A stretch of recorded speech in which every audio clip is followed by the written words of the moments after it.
Hello, guys, and welcome back to Ambre, the cutesy little game of this homeless girl and a 30-year-old lonely man with a wife. But the life has, quote-unquote, left him. Anyway,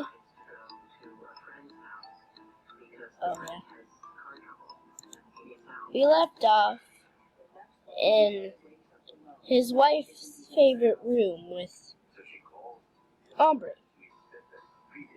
It's a long story, maybe I'll tell you another time. She asked, okay, let's go back a few. She finally noticed his presence. He felt he had to speak.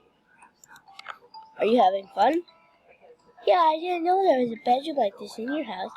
Whose room is it? It was my wife's favorite room before she left. What happened to her? It's a long story. Maybe I'll tell you another time. Meanwhile, the meal is getting cold. Don't you want to eat? Sorry, I'm bad with the... Oh, and here comes the really loud right here. Okay, prepare your headphones. I have a laptop, so... And sorry about this, too. Sorry about all moving this. Meanwhile, the meal is getting cold. Why don't you want to eat? Okay, I have a theory in mind. Okay. Just to let you know. Yeah, something about his wife and this girl. Okay. Incoming right now. What's for dinner? Bologna sauce with pasta. Great, I love it. I'm giving her like that tsundere voice, kinda. That evening, Tris and Mallory admired little Ambre as she as she wolfed on her food, half amused, half distracted. Seeing her so happy soothed his heart a little bit. At the same time,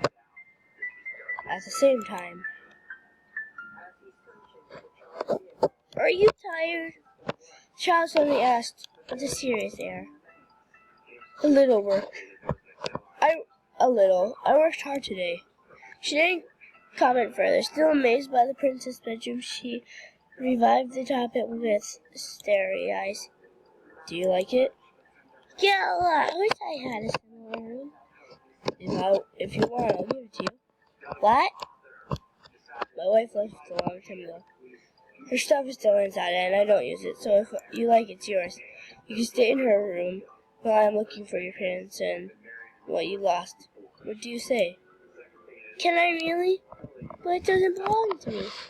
Sorry again. There's nothing sadder than a house without life, don't you think? Now that my wife loved to rest in her favorite room, she felt at ease, like on a cloud, but now she's not living here anymore. Since you seem to like this place, I think it would make her happy to know that her bedroom is in good hands. And I can do whatever I want to. While I'm at work, you'll be able to play in this room as much as you want.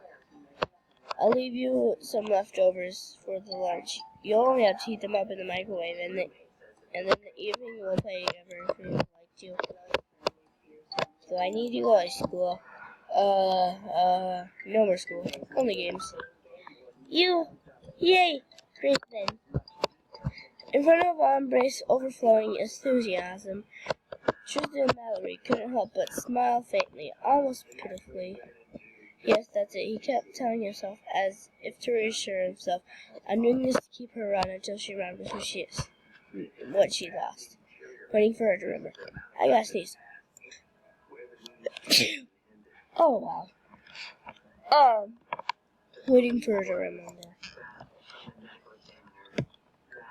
Thus began their strange routine. Tristan and Mallory woke up early in the morning to go to work, but before leaving, rushing into the fog, he had to take a few minutes before facing the daily grind, a few brief minutes on the threshold to gaze at the sleeping Ambre.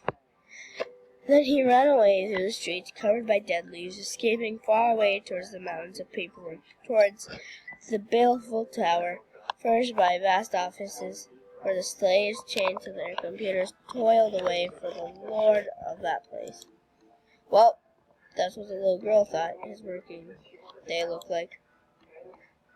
As for her, she woke up easy around 9 a.m., and her first reflex was to stretch and yawn in front of the cartoons with a bowl of cereal in hand. She followed her favorite heroines. Adventures, all of them were beautiful and courageous. All of them were friends for life.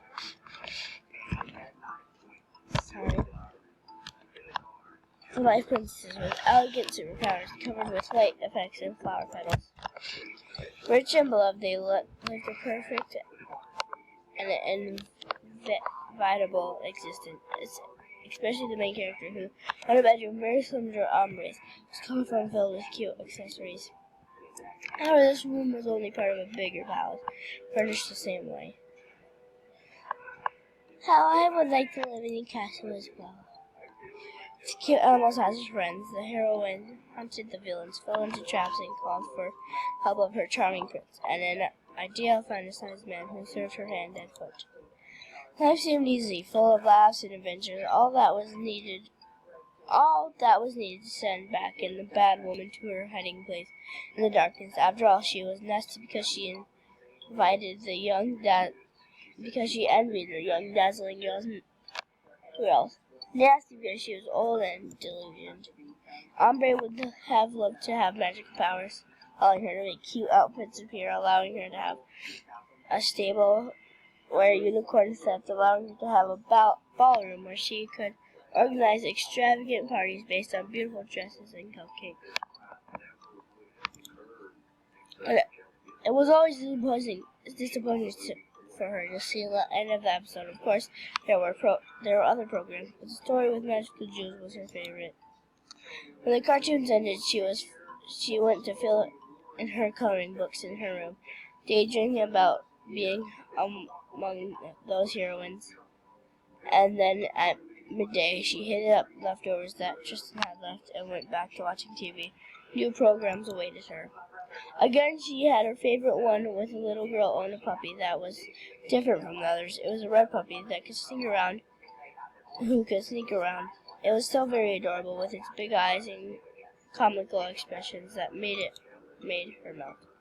How would I love to have a dog that cute? The meal passed quickly to the rhythm of opening songs that she knew by heart. This was usually the time Tristan chose to call to make sure everything was okay. She never missed this opportunity to tell him the content of the episode of that day. Now, how the heroine had defeated the evil witch with her magical mirror, and how the little dog had helped her mistress after school. The lead tea would start eating his sandwiches without appetite, sat by the little girl's woods. She hung up satisfied with her story, and usually turned off the television after last cartoon to rest on her big head, surrounded by stuffed toys. Around this time, she usually read a fairy tale. She loved to tell herself the story of Cinderella again and again and again, while sucking Teddy's very ears. It was her favorite. People and life itself were nasty with Cinderella.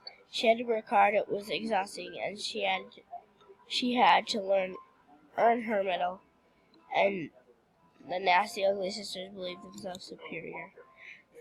Fortunately, the prince recognized her, the heroine's natural talent. She was pretty and she was special. He brought her with him to his castle to live a golden existence, where she would have to work her fingers to the bone, where money flowed freely, where Cinderella could have everything she wanted, including all the things that showed accessories, dresses, cakes. All she had to do was to organize parties with her friends. The ugly sisters were not invited. They were too ugly, too rude, and they did not deserve such paradise. Oh my gosh.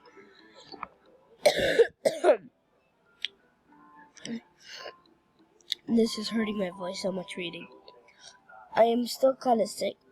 Cinderella was happy. She knew love, true love, the only love, the love with God, lighting, and glitter. For what more could she ask?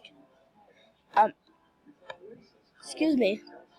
Ambre fell asleep happy, hoping to meet her charming prince one day, the one who would only have eyes for her and would give her a room like this, one the princess that she admired so much had.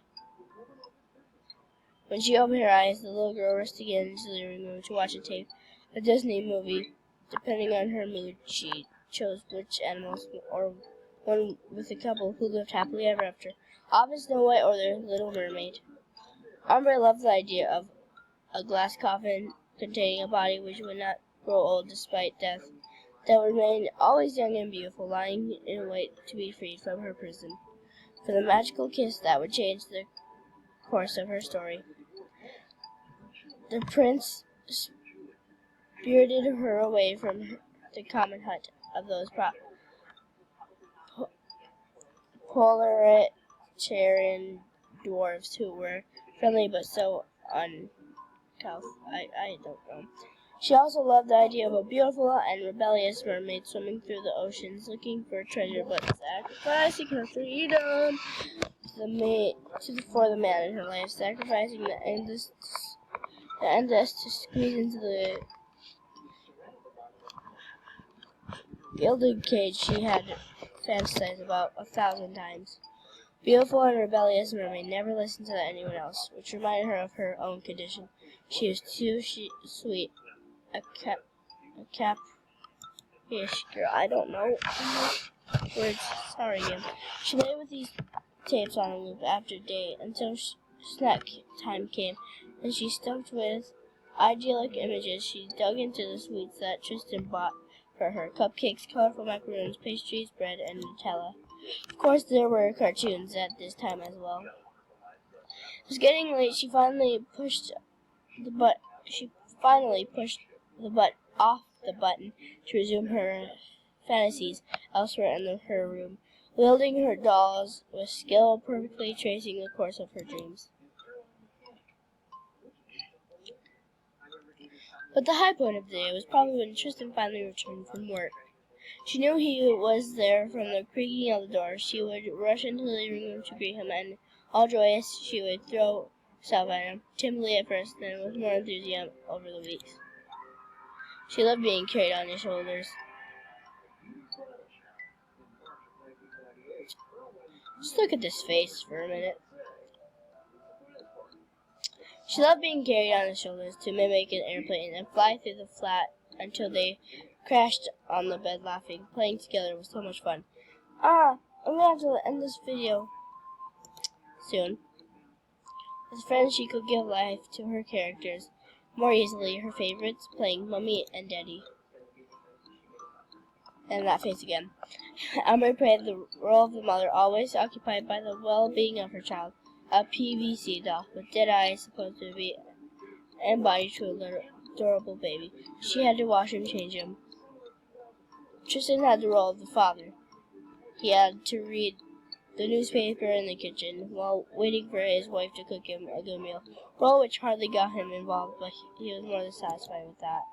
Ambre took her task very seriously. She had the lead role after all. Ambre took her task very imagine a fruit and bossy pouch. He appreciated the gesture. Okay, fudge. Okay, well, I'm gonna have to leave this here.